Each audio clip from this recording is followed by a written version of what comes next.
الحمدللہ رب العالمین والصلاة والسلام علی سید الانبیاء والمرسلین اما بعد فاعوذ باللہ من الشیطان الرجیم بسم اللہ الرحمن الرحیم صلی اللہ علی نبی امی والہ صلی اللہ علیہ وسلم صلاۃ و سلام علیک یا سیدی یا رسول اللہ۔ ناظرین، آج ہم آپ کو نمرود کے بارے میں بتائیں گے کہ نمرود کتنا بڑا جادوگر تھا، اور جو ہے اس جادو میں جو اس کے کارنامے تھے اور جو چیزیں اس نے ایسی انوکھی چیزیں جو بنائی تھیں، آج اس کے بارے میں ہم بیان کریں گے۔ نمرود کا جو دور تھا وہ زبردست جادوگری کا دور تھا۔ اس دور میں جو جنگیں ہوتی تھی وہ جنگیں بھی جادو کے ذریعے جیتی جاتی تھیں، اور جادو کے زور پر غلام بنائے جاتے تھے، جادو کے زور پر بڑی بڑی چیزوں کی تسخیر کی جاتی تھی، اور وہ جادو کے ذریعے ایک دوسرے کو قتل کر دیا کرتے تھے۔ جادو کے ذریعے قتل کرنے کی میں نے پہلے بھی تفصیل کے ساتھ ایک ویڈیو بنائی ہے، اور اس میں بتایا ہے کہ جادو کے ذریعے قتل کیا جا سکتا ہے۔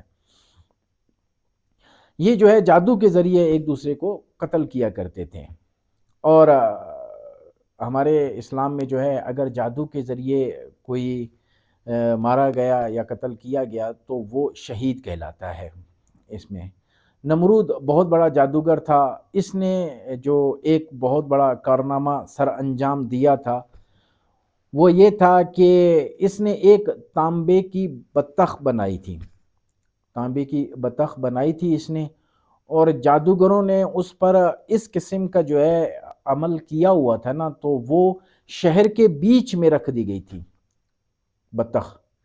اس کا کام کیا ہوتا تھا؟ جو بھی شخص چوری کرنے کے ارادے سے اس شہر میں داخل ہوتا یا جاسوسی کے غرض سے داخل ہوتا تو یہ بطخ زور زور سے چیختی، پھر یہ لوگ ڈھونڈتے کہ کوئی نیا بندہ کون شہر میں داخل ہوا ہے، تو اس کے ذریعے اس کو گرفتار کیا جاتا تھا۔ دوسرا جو اس کا کارنامہ تھا وہ تھا، یہ سارا طلسم تھا، جادو کے ذریعے یہ تمام کام یہ کرتا تھا۔ دوسرا جو طلسم تھا وہ نکارہ جو ہے وہ بجایا کرتے ہیں، جو نکارہ، اس کو زور سے پیٹو تو اس سے آواز آتی ہے نکارے سے۔ تو اس نے نکارہ اس لیے بنایا تھا کہ کسی کی اگر کوئی چوری ہو جاتی یا کوئی گمشدہ چیز ہوتی تو وہ نکارہ کو جو مارا جاتا، پیٹا جاتا، تو اس سے آواز آتی کہ آپ کی یہ چیز کس نے چوری کی ہے یا کہاں رکھی ہے، جو گمشدہ چیزوں کا یہ بتا دیا کرتا تھا۔ تیسرا جو اس کا طلسماتی جو وہ تھے تو وہ تھے طلسماتی حوض۔ اس حوض کا کیا کام ہوتا تھا کہ کوئی بھی مہمان آتا تھا نا، اسے جیسا بھی مشروب چاہیے تھا وہ اس قسم کا مشروب جو ہے پیش کیا کرتا تھا، اور جو کھانا کھایا جاتا تھا تو اس حوض سے وہ کھانا اس کو مل جاتا، جو بھی جس چیز کی بھی وہاں کھڑے ہو کے تمنا کرتا، کھانے کے حوالے سے اور مشروب کے حوالے سے اس کو وہاں مل جاتا تھا۔ ایک اور جو ہے اس نے کیا بنایا تھا کہ آئینہ ایک بنایا تھا، طلسماتی آئینہ۔ اس میں جو گم ہو جاتی تھی چیزیں نا، تو اس آئینے میں جو ہے یہ دیکھتے تھے کہ بھائی یہ چیز کہاں ہے۔ وہ چیز اگر پانی میں کے اندر ہو یا زمین کے اندر دفنائی گئی ہو، وہ تمام کی تمام چیزیں وہ بتا دیا کرتا تھا۔ اگر کسی شخص کے بارے میں پتہ کروانا ہوتا تو اس کی باقاعدہ وہ فلم چلتی تھی، پتہ لگ جاتا تھا کہ وہ بندہ کہاں گھوم رہا ہے اور کیا کر رہا ہے۔ اور جو پانچواں طلسم تھا اس کا وہ یہ تھا کہ شہر کے گرد باہر سے اگر کوئی دیکھتا نا تو وہ سمجھتے کہ شہر کے گرد جو ہے لوگ پہرا دے رہے ہیں، حالانکہ ایسا نہیں تھا، پہرا دینے والا کوئی نہیں تھا، لیکن کیا طلسم کے ذریعے اس نے ایک ایسا سسٹم بنا دیا تھا کہ وہاں پہ لوگوں کو ایسا لگتا تھا کہ پورے شہر پر جو ہے پہرا دے رہے لوگ۔ اور چھٹا جو اس کا طلسم تھا وہ کیا تھا کہ اس نے ایک ایسا درندہ بنایا تھا جو اتنی اس میں جادو میں اتنے پاورفل تھا وہ کہ 1000 کی جو پوری فوج ہوتی تھی نا تو اس کے ساتھ یہ اکیلا لڑتا تھا۔ یہ نمرود کی جو ہے 6 طلسمات تھے۔ یہ اپنے دور میں جو ہے بہت ہی عروج پہ تھا اس کے نمرود کے دور میں جادو، اور یہ ان دونوں میں جو ہے ان تمام طلسمات کا استعمال کیا کرتا تھا۔ نمرود کے دور میں جو نمرود کے پیروکار ہوتے تھے نا وہ آگ میں کھیلتے تھے، آگ میں گھومتے تھے، آگ سے سمجھو کہ نہاتے تھے وہ، لیکن انہوں نے کیا کیا تھا کہ آگ کی تسخیر کی ہوتی تھی، آگ نہیں جلاتی تھی ان بندوں کو۔ آج بھی اگر نمرودی جادو کسی پر کیا جاتا ہے نا تو وہ کہتے ہیں کہ بھائی ہمارے جو ہے پاؤں کے تلوے جل رہے ہیں، ہاتھوں کے ہتھیلیاں جل رہی ہیں، یا جسم ہمارا ایسا جلتا ہے کہ کسی نے آگ لگائی ہو۔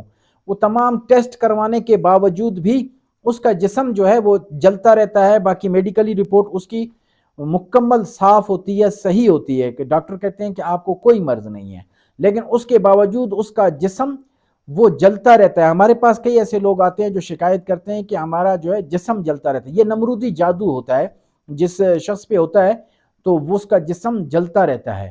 اور عورتوں کے جو چھوٹے پیشاب کی جگہ ہے وہ بھی جلن ہوتی ہے، اس پر بھی جو ہے یہ جادو کی وجہ سے وہ جگہ اس کی جلن ہوتی رہتی ہے۔ ہم اس کا علاج آپ کو بتاتے ہیں کہ نمرودی اگر کسی پر جادو ہوا ہے تو اس کی یہی کیفیت ہے کہ جسم جلتا ہے۔ اگر کوئی اس مرض میں مبتلا ہو اس کے لیے ہم آیت مبارکہ بتاتے ہیں، یا نار کونی بردوں و سلامہ علی ابراہیم۔ یہ آیت مبارکہ 111 مرتبہ آپ نے پانی کے اوپر اور جو ہے آپ نے اس کے تیل کے اوپر دم کر کے آپ نے پانی پینا ہے، اور تیل جو ہے آپ نے ناف تک اپنے پورے جسم پر لگانا ہے، سر سے لے کے ناف تک آپ نے اپنے جسم میں تیل لگانا ہے، اور ہاتھ اور پاؤں کے بالخصوص ناخنوں پہ بھی لگانا ہے یہ تیل۔ تو انشاءاللہ عز و جل اس مرض سے آپ کو نجات مل جائے گی۔ دوسرا یہ کہ بیت الخلاء میں کہ جانے سے جو ہے اس کی دعا ضرور پڑھ لیا کریں۔ عورتیں بالخصوص وہ دعا نہیں پڑھتی، جسے یاد بھی ہو وہ دعا نہیں پڑھتی، آپ اس کی دعا ضرور پڑھا کریں۔ دعا ہے اللہم انی اعوذ بک من الخبث والخبائث۔ اگر جو پڑھ کے نہیں جاتے عورتیں، لکوریا کا مرض، رحم کی بیماریاں، اٹھرا، بے اولادی، زچہ و وچہ کے مسائل، جلد رنگت اور بالوں کا تیزی کے ساتھ گرنا، یہ تمام چیزیں جو ہے اس مرض میں مبتلا ہو جاتی ہیں عورتیں اگر یہ جو ہے بغیر دعا پڑھے بیت الخلاء میں جاتی ہیں، باتھ روم میں جاتی ہیں۔ یہ ضرور پڑھیں، کیونکہ بعض اوقات جنات بھی انسانوں پہ، شیاطین بھی انسانوں پہ جو ہے جادو کر دیتے ہیں۔ ضروری نہیں ہے کہ صرف انسان ہی جادو کرے، یہ بھی جو ہے جادو کر کے انسانوں کو جو ہے آزمائش میں مبتلا کر دیتے ہیں، بیماریوں میں مبتلا کر دیتے ہیں۔ یہ تو یہ یاد رکھیں، جادو کرنے والا اور جادو کروانے والا دونوں ملعون ہیں، دونوں رب کی رحمت سے دور ہیں، اور بعض اوقات جادوگر ایسے عمل کرتا ہے جو دائرہ اسلام سے خارج ہو جاتا ہے، بعض تو گناہ کبیرہ میں مبتلا ہو جاتا ہے، یا جو ہے جو ایسے کلمات ادا کر دیتا ہے جو بالکل دائرہ اسلام سے خارج ہو جاتا ہے۔ تو بہت سارے لوگ جادوگروں کے پاس جا کر اپنی بہت بڑی رقم اور اپنی عزتیں تک داؤ میں لگا دیتے ہیں۔ رب عز و جل سے دعا ہے کہ رب تعالی ہمیں صحیح معنی میں نماز پڑھنے اور صحیح معنی میں وظائف پڑھنے کی توفیق عطا فرمائے۔ وما علینا الا البلاغ المبین۔